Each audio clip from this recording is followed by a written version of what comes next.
আমরা অষ্টম শ্রেণীর যে ঘনত্ব চ্যাপ্টারটা আলোচনা করছিলাম, তো সেটাতে আগের দিন আমরা দেখেছি যে কি বিভিন্ন পদার্থগুলোর ঘনত্ব কিন্তু আলাদা আলাদা হয়। তো আমরা একটার পর একটা লোহার, পাথর, পারদ আর বিশুদ্ধ জল, লবণ জল প্রভৃতির যে ঘনত্বগুলো আমরা মাপ করে দেখেছি।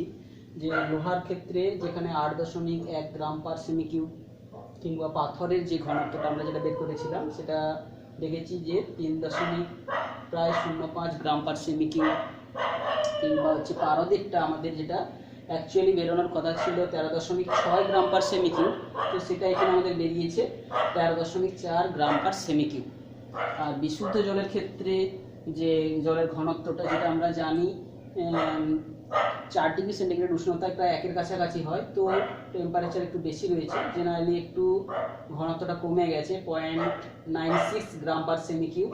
আর হচ্ছে লবণ জলে আমরা দেখেছি যে ঘনত্বটা একটু বেশি হয়েছে, তো ঘনত্বটা রয়েছে 1.05 বেরিয়েছে হচ্ছে লবণ জলের ঘনত্ব। এই যে ঘনত্বগুলো আমরা জেনেছি, এর দ্বারা আমরা কি বুঝতে পারলাম যে একটা পদার্থ সমান পরিমাণ ভিন্ন ভিন্ন পদার্থের যদি নেওয়া হয়, তার মধ্যে কোনটার মধ্যে ভর বেশি আছে, অর্থাৎ ভর বেশি থাকা মানে সেই পদার্থটাকে পৃথিবী বেশি বল দ্বারা টানছে, অর্থাৎ তার কিন্তু ওজনটা একটু বেশি হবে। অর্থাৎ ঘনত্ব বেশি হওয়া মানেই হচ্ছে কিন্তু সেই পদার্থটাকে পৃথিবী একই পরিমাণ সমস্ত পদার্থগুলোর মধ্যে যার ঘনত্ব বেশি হবে তাকে কিন্তু বেশি বল দিয়ে পৃথিবী টানছে, অর্থাৎ ওজন তার বেশি হবে। তো এই ঘনত্ব বোঝার মধ্য দিয়ে আমরা বুঝতে পারছি কি এই দুটো পদার্থ, বিশেষ করে ধরো দুটো তরলের কথা যদি বলা হয়, বিশুদ্ধ জল লবণ জলের মধ্যে যদি মিশ্রণ ঘটিয়ে দেওয়া হয়, তো এখানে এটা যেহেতু একই কোয়ালিটি, যদি আমি আবার যদি সরিষা তেলের ঘনত্বর কথা আমি বলি, সরিষা তেলের যদি ঘনত্ব আমরা মেজার করতাম, যদি দেখা যেত প্রায় কিন্তু 92 গ্রাম পার সেমি কিউব, অর্থাৎ এটা কিন্তু যে বিশুদ্ধ জলের ঘনত্বের তুলনায় কিন্তু আমরা দেখব যে একটু কম রয়েছে। তো তেল আর জলকে মিশালেই আমরা সচরাচর জানি কি ওদের মধ্যে মিক্সচার হয় না, তো তেলটা যেহেতু ঘনত্ব কম, তো জলের উপরে ওটা ভাসতে থাকবে। তো এইভাবে আমরা জলের ঘনত্ব বেশি কম হলে তার যে প্রভাবগুলো আমরা সচরাচর দেখে থাকি, যদি আমরা বলি সমুদ্রের জলের ঘনত্ব বেশি না হচ্ছে নদীর জলের ঘনত্ব বেশি, তো নদীর জলের সচরাচর কি হয়, ঘনত্ব বেশি। তো সেই ঘনত্ব বেশি হওয়ার জন্য কি হচ্ছে, যে জাহাজ ভর্তি যখন মাল সমুদ্রের জল থেকে হঠাৎ করে নদী মোহনায় কোথাও ঢুকতে থাকে, তাহলে ঘনত্ব কম হওয়া মানেই কি, তাহলে সেখানে আমরা যেটা পরবর্তীকালে পড়বো প্লবতা বলে একটা জিনিস, তো সেটা কিন্তু কমে যায়, হঠাৎ করে কিন্তু সে জাহাজটা বেশি কিন্তু ডুবে যেতে শুরু করে, তখন তার যে তলদেশটা মাটি নিচে লেগে যেতে পারে। তো এইভাবে আমরা ঘনত্ব জিনিসটা জানছি। ঘনত্বের আরেকবার জিনিস এসআই পদ্ধতির এককটা কি হবে না কিলোগ্রাম পার মিটার কিউব, আর সিজিএস পদ্ধতির একক কি হবে না গ্রাম পার সেমি কিউব। তো এইভাবে ঘনত্বের পর আমাদের যে জিনিসটা এরপরে আলোচনার বিষয় রয়েছে সেটা হচ্ছে কিনা তরলের চাপ। তো তরলের চাপ শুধু তরল নয়, চাপ জিনিসটা কি, তো ঘনত্বের পরে আমরা চলে আসছি চাপ। তো চাপ ঘনত্ব যেমন ভাবে একটা ভৌত রাশি পরিমাপযোগ্য, চাপও কিন্তু সেই একই রকম ভাবে একটা পরিমাপযোগ্য ভৌত রাশি। তো চাপ কাকে বলে, সংজ্ঞাটা কি না চাপ সমান বল ভাজিত ক্ষেত্রফল। ঠিক একই রকম ভাবে আমরা সংজ্ঞাটা নির্ণয় করতে পারি না একক ক্ষেত্রফল। ক্ষেত্রফলটাকে যদি আমরা একক করি, একক ক্ষেত্রফলের উপর প্রযুক্ত বলটাই হচ্ছে কিন্তু চাপ। একক ক্ষেত্রফলের উপর প্রযুক্ত বলটা হচ্ছে চাপ। তো সেটাকে আমরা একটু বোঝার চেষ্টা করব। তো চাপ এখানে একটা দেখতে পাচ্ছি, এটা একটা ভগ্নাংশ। তো সচরাচর কোনো একটা ভগ্নাংশের আমরা জানি যদি উপরের লবের তুলনায় হাওয়াটা ধীরে ধীরে ছোট হতে থাকে, তাহলে যে ভগ্নাংশের যে টোটাল মানটা ধীরে ধীরে বাড়তে থাকে।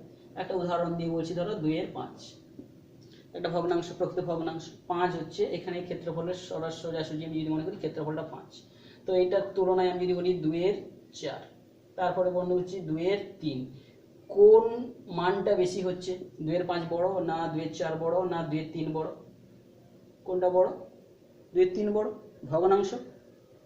তাহলে অর্থাৎ কি ক্ষেত্রফল কোন একটা, অর্থাৎ দেখছি চাপের মানটা কখন বেড়ে যাবে, ক্ষেত্রফল যদি ধীরে ধীরে কমতে থাকে, হরটা যেহেতু রয়েছে কমতে থাকে, তাহলে কিন্তু চাপটা কিন্তু বেড়ে যাবে। তো প্রথমে আমরা চাপটা একটু ক্যালকুলেশন করে বোঝার চেষ্টা করছি। তো এই চাপ জিনিসটা ভিন্ন ভিন্ন পদার্থকে আমি যদি বিশেষ করে কঠিন কঠিন পদার্থের আমরা চাপ ব্যাপারটা আমরা যদি আলোচনা করি, কঠিন পদার্থের চাপ, কঠিন পদার্থের চাপ জিনিসটা কি না, কঠিন পদার্থকে কিন্তু যে কোনো জায়গায় যদি রেখে দেওয়া হয় সে কিন্তু সেই জায়গায় স্থির হয়ে থাকবে। তো এই কঠিন বস্তুটাকে ধরো কোনো একটা তলের উপর রেখে দিয়েছি আমরা, তাহলে কি হবে, ওই তলের উপর সে কি করবে, সেই জায়গায় কিছুটা ক্ষেত্রফল জুড়ে তার হচ্ছে কিন্তু তার অবস্থান হবে সেই তলের উপরে। তো এই তলটার যে ক্ষেত্রফল, আচ্ছা এই বস্তুটার একটা নিশ্চয়ই নির্দিষ্ট একটা ভর থাকবে, জড় পদার্থ দিয়ে গঠিত হবে এবং ভর থাকবে। এই ভরের মান যদি কিছু একটা থাকে, তাহলে আমি বলছি 10 কেজি হচ্ছে বস্তুটার ভর, এবং এর যে নিচের যে তলটা যেটা মেঝের উপর বা ভূমির উপর বা টেবিলের উপর রাখা আছে, সেইটার ক্ষেত্রফল যে এরিয়া আমরা বলছি সেটা হচ্ছে কত, আমরা বলছি 1 সেন্টিমিটার স্কোয়ার। এরিয়া দৈর্ঘ্য গুণিতক প্রস্থ অর্থাৎ 1 সেন্টিমিটার ইন্টু 1 সেন্টিমিটার, তাহলে এটা হচ্ছে ক্ষেত্রফল। তাহলে এই যে বস্তুটা এই তলের উপর এখানে পড়ে আছে, এই বস্তুটার ভর যেটা, তাকে পৃথিবী কত বল দিয়ে টানছে, সেই বস্তুর ভর তার সঙ্গে অভিকর্ষজ ত্বরণ গুণ হবে, অর্থাৎ 10 গুণিতক জি। যদি এটা এসআই পদ্ধতিতে বলে থাকি, অভিকর্ষজ ত্বরণ জি এর মানটা কত না 9.8, 10 ইন্টু 9.8, তাহলে এটা কি হবে নিউটন। তাহলে 10 কেজি ভরের একটা বস্তু তাকে পৃথিবী যে বল দ্বারা টানছে সেই ওজনটা সেটা বলা হচ্ছে কত নিউটন হচ্ছে না 10 ইন্টু 10 9.8 নিউটন। তো এই ওজনটা বা যেটা বলটা অ্যাকচুয়ালি কোথা দিয়ে কাজ করছে, এই তলের যে ক্ষেত্রফল সেই ক্ষেত্রফল দিয়েই কিন্তু নিচের দিকে কাজ করছে, যে ক্ষেত্রফলের মান আমরা বলেছি যে 1 সেন্টিমিটার স্কোয়ার। তাহলে এই কঠিন বস্তুটা তার তলের উপর কতটা চাপ দিচ্ছে, চাপ সমান তাহলে কি, চাপ সমান হচ্ছে এই যে বল যে মানটা আমরা দেখলাম বস্তুটার ওজনের জন্য যেটা হচ্ছে 10 ইন্টু 9.8 নিউটন, এটা হচ্ছে বল। আর নিচে যে ক্ষেত্রফলটা, এই যে তলের উপর দিয়ে ওই বলটা কাজ করছে তার মানটা কত না 1 আমাদের সেন্টিমিটার স্কোয়ার নিয়েছি। তো ক্ষেত্রফল যেহেতু এসআই পদ্ধতিতে দুটোকেই আমাদেরকে এসআই পদ্ধতিতে নিয়ে যেতে হবে, তাহলে চাপের ক্ষেত্রেও এককগুলো সেই রকমই আসবে। তাহলে 98 নিউটন ভাজিত সেন্টিমিটার স্কোয়ারকে মিটার করতে গেলে 1 সেন্টিমিটার সমান কত মিটার না 100 দিয়ে ভাগ করতে হবে। 1 সেন্টিমিটার মানে কত মিটার, 1 ভাজিত 100 মিটার। তাহলে সেন্টিমিটার স্কোয়ার রয়েছে, তাহলে কি হচ্ছে 1 ভাজিত 100 ইন্টু 1 ভাজিত 100, তাহলে 2 মিটার স্কোয়ার হয়ে গেল। তাহলে এইভাবে এটাকে যদি আমরা উপরে করি 98 Newton by 10 to the power -4, এটা 10 to the power -2, 10 to the পাওয়ার -2 সূচকের নিয়ম অনুযায়ী কি হয়ে যাচ্ছে 10 to the power -4 metre square. এটা কি হচ্ছে 98 into 10 to the power 4 newton per metre square. এটা হচ্ছে প্রকৃতপক্ষে চাপের মান। তো চাপের যে যখন সংজ্ঞাটা বলেছিলাম, তো এই সম্পর্ক থেকে কিন্তু আমরা এককটাও নির্ণয় করতে পারি। চাপের এককটা কি হবে, চাপের এককটা কি হবে না সিজিএস পদ্ধতিতে একক কি হবে, বলের সিজিএস পদ্ধতির একক কি না হচ্ছে ডাইন, আর ক্ষেত্রফলের একক কি হচ্ছে না সেন্টিমিটারের স্কোয়ার। তাহলে সিজিএস পদ্ধতিতে চাপের একক কি হবে না ডাইন পার সেমি স্কোয়ার। এসআই পদ্ধতিতে চাপের একক কি হবে, এসআই পদ্ধতিতে চাপের একক তাহলে বলের একক এসআই পদ্ধতিতে কি না নিউটন, আর ক্ষেত্রফলের একক কি না মিটার স্কোয়ার। এটা কি হচ্ছে নিউটন পার মিটার স্কোয়ার, আর এটা হচ্ছে ডাইন পার সেমি স্কোয়ার। তো এদের মধ্যে আমরা জেনারেলি সম্পর্ক বের করতে পারি সিজিএস পদ্ধতিতে, অর্থাৎ ডাইন পার সেমি স্কোয়ার দেওয়া থাকলে কি করে এসআই পদ্ধতিতে চলে যাব, কিংবা এসআই পদ্ধতিতে মান দেওয়া থাকলে সিজিএস পদ্ধতিতে যাব। তো এইভাবে আমরা কনভার্ট করতে পারি। তো কঠিন পদার্থ কিন্তু যে কোনো একটা নিচের দিকেই সবসময় চাপটা প্রয়োগ করছে, তার ওজনের জন্য যে বল এখানে প্রযুক্ত হচ্ছে সেটাই এখানে চাপ। তো তরলের ক্ষেত্রে এবার আমরা চাপের ব্যাপারে চলে আসছি। আচ্ছা, তাহলে কঠিনের চাপ হলো, চাপের রাশিমালা নির্ণয় কিভাবে করতে হয়। তো তরল তো একটা প্রবাহী, তো একে আমাদের আটকে রাখতে গেলে কোনো একটা পাত্র দরকার পড়বে, তরলকে রাখতে গেলে আমাদের কোনো কিন্তু পাত্র দরকার পড়বে। সাপোজ এটা একটা গামলার মতো পাত্র আমরা নিলাম, এই পাত্রটাতে তরলকে যদি রাখা হয়, এখানে কোন একটা আয়তনের তরল রেখেছি, তাই এই তরলটা যেটা নিয়েছি তার ধরো আয়তন জানা আছে, আর বলছি যে 10 সেমি কিউব আয়তনের তরল রয়েছে। তাহলে এই তরলটার ভর কত, এই তরলটার আয়তন, যেহেতু আমরা আগের ক্লাসে ঘনত্ব সমান জেনেছি, ঘনত্ব সমান ভর ভাজিত আয়তন, তাহলে আয়তন দেওয়া থাকলে আর ঘনত্ব জানা থাকলে দুজনের গুণ করলে কিন্তু আমরা ভর পেয়ে যাব। তাহলে ভর সমান কি হবে না ঘনত্ব গুণিতক আয়তন। তাহলে ঘনত্ব এবং আয়তন দুটো গুণ করলে, তাহলে এখানে যে তরলটা যদি দেওয়া থাকছে সেই তরলের আয়তন যদি জানা থাকে, এটা হচ্ছে আমাদের ভি জানা আছে, যদি এর ঘনত্বটা জানা থাকে, যদি আমি বলছি জল নিয়ে থাকি, তাহলে জলের ঘনত্ব আমরা রাউন্ড ফিগারে আমরা যেটা ক্যালকুলেশন করেছিলাম, ঘনত্ব ডেনসিটি অফ ওয়াটার, এটা কত না 0.96 গ্রাম পার সেমি কিউব আমরা বের করেছিলাম।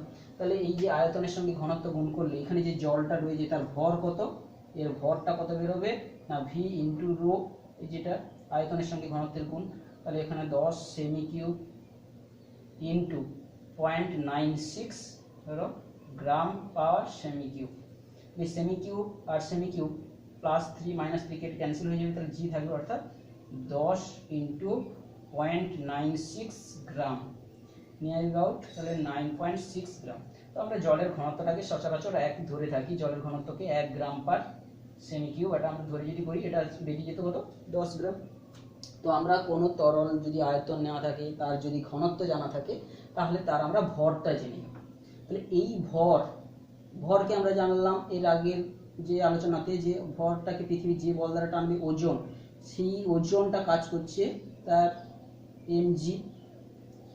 এই ওজন, এই তরলের পাত্রটা যেখানে রাখা আছে সেইটার যে ক্ষেত্রফল নিশ্চয়ই একটা থাকবে, তরলের ক্ষেত্রফল নিজের মানে যে পাত্রটার তলদেশের একটা ক্ষেত্রফল থাকবে, সেই ক্ষেত্রফলের মানটা যদি আমাদের ক্যালকুলেশন জানা থাকে এবং এই যে ভরের সঙ্গে জি গুণ করে যদি মানটা আমরা বের করি, যে বলটা তখন আমরা কত পাবো, অভিকর্ষ বলটা যেটা ওই বস্তুটাকে টানছে তরলটাকে, তাহলে কত হচ্ছে 9.6 গ্রাম, তার সঙ্গে অভিকর্ষ যে ত্বরণ সিজিএস পদ্ধতি জি এর মান কত না 980।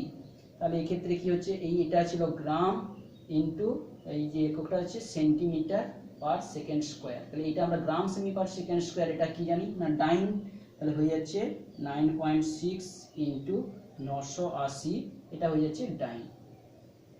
তাহলে তরলের আয়তন দেওয়া ছিল, তার ঘনত্ব আমাদের জানা ছিল, সেই দুটো গুণফল থেকে, যেহেতু ঘনত্বের যে সম্পর্ক আমাদের জানা, সেখান থেকে আমরা ওর ভরটা ক্যালকুলেট করি।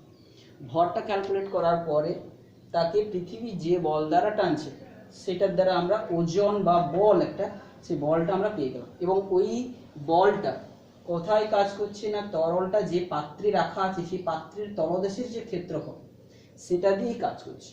তো এই ক্ষেত্রফলটা যদি দেওয়া থাকে কত, ধরো সাপোজ এই পাত্রের তলদেশের ক্ষেত্রফল হচ্ছে, সাপোজ আমরা সেই ধরলাম 1 সেন্টিমিটার স্কোয়ার এই এরিয়াটা, তাহলে এরিয়াটা আমাদের দেওয়া আছে 1 সেন্টিমিটার স্কোয়ার। তো এটাকে জেনারেলি আমরা যদি 1 সেন্টিমিটার স্কোয়ারকে মিটার স্কোয়ার করতে যাই, তাহলে কি হয়ে যাচ্ছে 10 100 গুণিতক 100 দুবার ভাগ হবে, তাহলে এটা মিটার স্কোয়ার হয়ে যাবে, অর্থাৎ 10⁻⁴ মিটার স্কোয়ার। তো বল এখানে এই যে তরলটা তাহলে কত চাপ দিচ্ছে তলদেশের নিচের দিক দিয়ে না, নিচের দিকে চাপের মানটা, তাহলে প্রেসার সমান বল ভাজিত ক্ষেত্রফল, তাহলে কত হবে না হচ্ছে এই যে যেটা আমরা 9.6 ইন্টু 980 ডাইন ভাজিত 10⁻⁴, ডাইন পার মিটার স্কোয়ার। সরি, এখানে ডাইন যেহেতু আছে আমাকে আর মিটারে কনভার্ট করার কোনোই দরকার নেই, তাহলে আমরা এখানে সরাসরি ডাইন পার 1 সেন্টিমিটার স্কোয়ার, তাহলে ডাইন পার সেন্টিমিটার স্কোয়ার সরাসরি বেরিয়ে যাবে, তাহলে ডাইন পার সেন্টিমিটার স্কোয়ার, যেহেতু এটা 1 ছিল তাহলে এইটা হচ্ছে তরলের চাপ। তো তরল যেহেতু একটা, এই তরল কিন্তু তরলের একটা নিচের গভীরতা, এমনি একটা তরলের উপরিতল থেকে বিভিন্ন উচ্চতায় কিন্তু তরলের চাপ কিন্তু ধীরে ধীরে ভিন্ন ভিন্ন হতে থাকে। তো তরলের পাত্রের তলদেশে একটা চাপ আছে, এখন তরলের ভেতরে যদি ঢোকা যায়, আস্তে আস্তে আমরা ধরো উপর থেকে ঢুকছি, আমরা কিন্তু একটা চাপ অনুভব করতে পারবো। তো সেটাকে বলা হচ্ছে তরলের ভেতরের চাপ। তো তরলের নিম্নের চাপ আমরা দেখলাম। তো তরল কিন্তু সব দিকে সমানভাবে চাপ দেয়। কঠিন পদার্থ যেমন হবে আমরা আগে পড়েছি, কেবলমাত্র নিচের দিক দিয়েই চাপ দিচ্ছি, কিন্তু কোনো কারণ সে হচ্ছে তার কোনো প্রবাহ নেই, সে স্থির হয়ে বসে থাকে। কিন্তু তরল পদার্থ প্রবাহী, তো সেই প্রবাহী পদার্থের মধ্যে কিন্তু কণাগুলো সতত কিন্তু সঞ্চারণশীল বা গতিশীল রয়েছে। তো সেই গতিশীল কণাগুলোর জন্য কিন্তু একটা চাপ সে কিন্তু দেবে। তো তরলের ভেতরেও কিন্তু একটা চাপ যে দেয়, সেটা আমরা বুঝবো কি করে? তো তরলের ভেতরে চাপ এবং তরলের উপরিতল থেকে ভিন্ন ভিন্ন গভীরতায় গেলে যে চাপের মানটা পরিবর্তিত হয়, সেটা আমরা একটা সহজ পরীক্ষা দিয়ে আমরা বলে দিতে পারবো। যেমন ধরো একটা আমরা কোনো বোতলে, প্লাস্টিকের বোতল, সাপোজ এটা প্লাস্টিকের বোতল,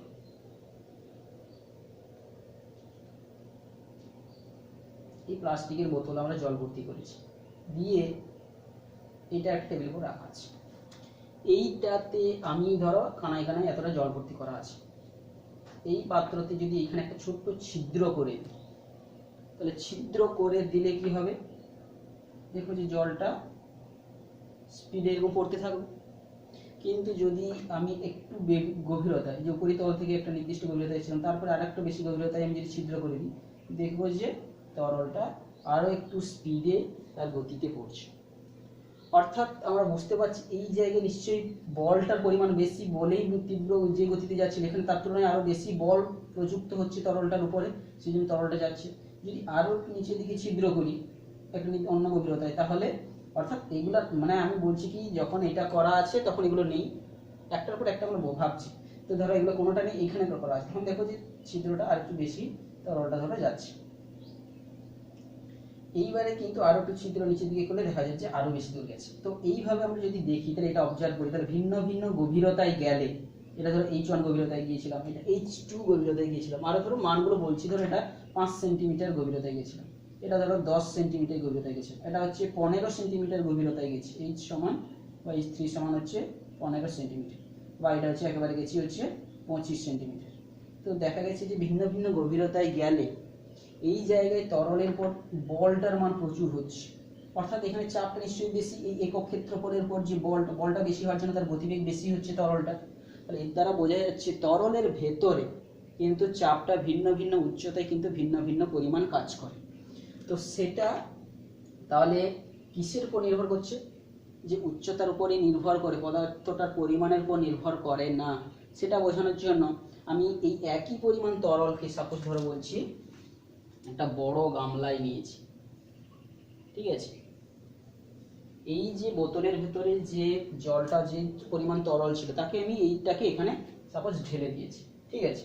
ঢেলে দেওয়ার ফলে নিশ্চয়ই ওই তরলটার এতটা উচ্চতা উঠবে না। এখানে সাপোজ ধরে বলছি এইটুকু উচ্চতা উঠেছে, এই তরলটা এত দূর উচ্চতা পর্যন্ত উঠেছে। তো এইখানে এইবারে যদি আমরা ছোট ছিদ্র করে দিই, দেখবো যে কিন্তু তরলটা কিন্তু কম স্পিডে পড়ছে, কিংবা আরো যদি নিচের দিকে করি তা বেশি পড়ছে, কিন্তু তুলনামূলক আগের বারের থেকে এখানে অনেক কিন্তু কম স্পিডে জলটা বের হচ্ছে। অর্থাৎ কি, উচ্চতা এখানে তরলের উপরিতলের থেকে উচ্চতা কিন্তু এখানে অনেক কমে গেছে। তো সেই উচ্চতা কমে যাওয়ার ফলে কিন্তু এই জায়গায় বলটা, তরলের পর যে বলটা বা চাপটা যেটা বলছি, সেটা কিন্তু কমে গেছে। তাহলে আমরা বলতে পারি কি, তরলের ভেতরে কিন্তু চাপটা উচ্চতার সঙ্গে সঙ্গে পরিবর্তিত হতে থাকছে, ভিন্ন ভিন্ন উচ্চতায় চাপের মান কিন্তু ভিন্ন ভিন্ন হয়। তো এখন তরলের ভেতরের চাপ নিয়ে যেটা আমরা আলোচনা করছি, অভ্যন্তরের চাপ, এটা আমরা ফার্স্ট দেখলাম কি, যে উচ্চতার সঙ্গে সঙ্গে পরিবর্তিত হয়, পরিমাণের সঙ্গে নয়। তাহলে তরলের অভ্যন্তরের চাপটা কোথাও উচ্চতা বলতে কি, উপরিতল থেকে কতটা আমরা গভীরতায় গেছি সেই যে উচ্চতার কথা বলছি, কিংবা যেই জায়গায় থেকে আমরা মাপছি তার উপরে তরলটা কত উচ্চতা পর্যন্ত রয়েছে, সেই উচ্চতার কথাটা আমরা এখানে বলা হচ্ছে। তরলের উচ্চতা, তরলের উপরিতলের উচ্চতা কতটা উপরিতলে তার উপরে রয়েছে তার উপর কিন্তু নির্ভর করে, পরিমাণের উপর নয়। কারণ এখানেও তো আমরা সেম একই পরিমাণ তরলটা রয়েছে, কিন্তু এক্ষেত্রে চাপ কম। এরপরে আমরা আরেকটা জিনিস জানবো, যে তরলের যে চাপটা পদার্থের তাহলে তরলের আরেকটা জিনিসের উপর নির্ভর করে, যে ঘনত্ব, যে ঘনত্বের উপরও নির্ভর করে। তো আমরা সেটা বোঝানোর জন্য ঠিক একই রকম এই বোতলটা যেটা এঁকেছি, এইখানে ধরো সিম্পল পরিষ্কার বিশুদ্ধ জল ছিল, কিন্তু এই একই বোতল, একই ধরনের একটা বোতল নিলাম, যেখানে সাপোজ ধরো একই লেভেলে বসানো রয়েছে, এটা একটা বোতলটা, আমরা ছবিটা নিজেদের মতো করে আঁকছি, সেটা নিয়ে ভাবার দরকার নেই। তো এক্ষেত্রেও সেম উচ্চতা পর্যন্ত আমরা নিয়েছি, এটা হচ্ছে লবণ মিশিয়ে নিয়েছি।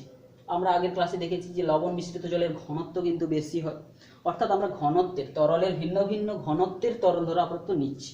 তো আমরা জল নিয়ে তাতে লবণ মিশিয়ে দিয়েছি, তার ঘনত্ব তাহলে কত হয় আমরা আগের দিন ক্লাসে জেনেছি 1.05 গ্রাম পার সেমি কিউব।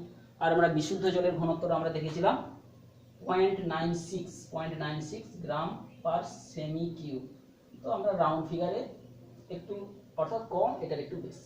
তো এই অবস্থায় এখানে এখানে যেখানে যেখানে ছিদ্র করেছিলাম, এখানেও যদি সেই একই জায়গায় ছিদ্রগুলো করি, তবে দেখা যাবে যে কিন্তু ডিফারেন্স অনেক হচ্ছে। জলের যে স্পিডের যে যতদূর পর্যন্ত আগেরটাতে পড়ছিল, এখানে তার তুলনায় একটু বেশি হবে, এখানে তার তুলনায় একটু বেশি হবে, এখানে তার তুলনায় আরও বেশি, এখানে তার তুলনায় আরও বেশি।